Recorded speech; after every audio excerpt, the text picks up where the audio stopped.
Someone collapses on a crowded sidewalk. 20 people see it happen. You'd guess that's the safest possible version of an emergency. More people around, more chance somebody helps. It's the opposite. The bigger the crowd, the less likely any single person moves. This is called the bystander effect, and it has nothing to do with cruelty or people not caring. Something very specific happens inside a crowd that shuts help down completely. And once you see the mechanism, you'll never watch a crowd the same way again. In March of 1964, in a quiet neighborhood in Queens, New York, a young woman named Genovese was attacked and killed near her own apartment building. 2 weeks later, the New York Times ran a story with a number in the headline, 37 witnesses. 37 people, the story claimed, saw or heard the attack from their windows, and not one of them called the police while it was happening. The story spread everywhere. It became the go-to example of a cold, indifferent city. Proof that the more people are watching, the less anyone actually helps. Here's the part almost nobody hears. Decades later, researchers went back and actually checked the story against the real case file, court records, police reports, witness interviews. And the famous number didn't hold up at all. The real total of people who saw or heard any part of it was closer to a dozen, not 37. And most of those heard only a few seconds of noise late at night through a closed window, with no way of knowing it was anything more than a drunk argument on the street. At least 2 people did call the police while it was happening, and Kitty's neighbor, a woman named Sophia Farrar, ran straight to her and held her as she was dying. The image of 37 people calmly watching a murder and shrugging was never true. But the story had already done something important. It sent 2 psychologists looking for a real answer to a real question. If people truly don't help more when a crowd is watching, why not?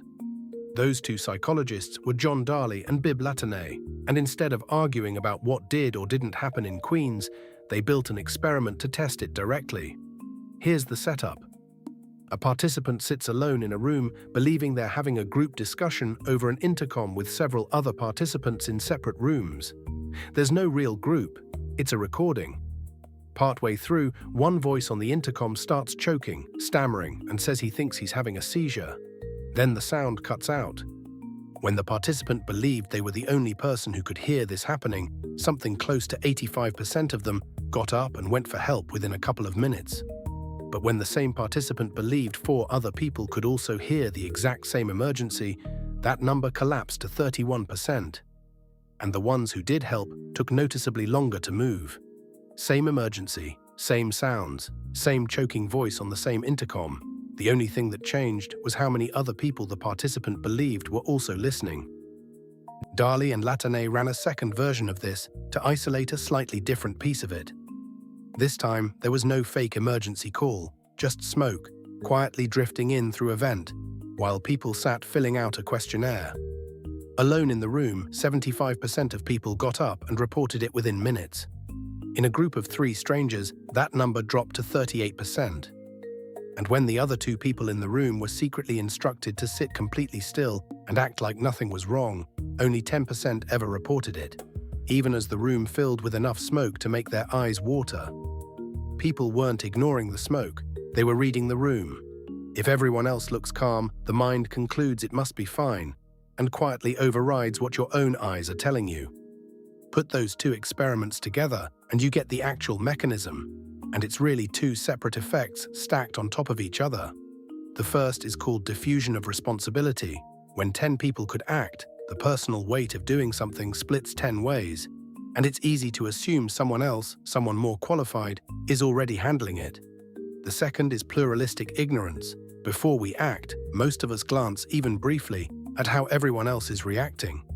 And a room full of people all doing that same glance at the same time can produce a room full of people doing nothing. Each one convinced their own hesitation is simply reading the situation correctly.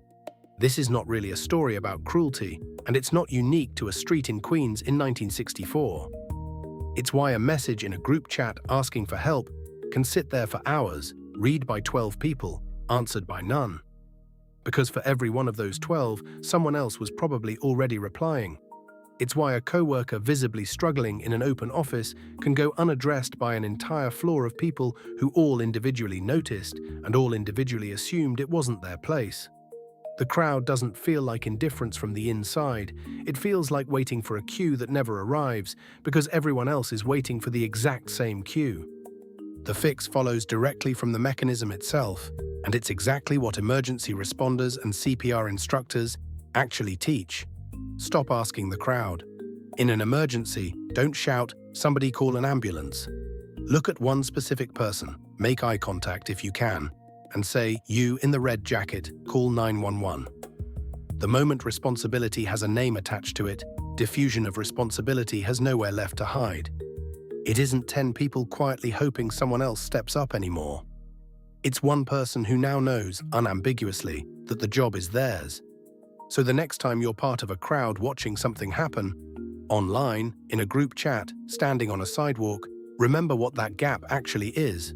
It was never a gap in caring. It's a gap in who believes the job belongs to them. Name someone and the gap closes immediately. So the next time you're standing in a crowd and something goes wrong, you'll know exactly what's happening and exactly what to do about it.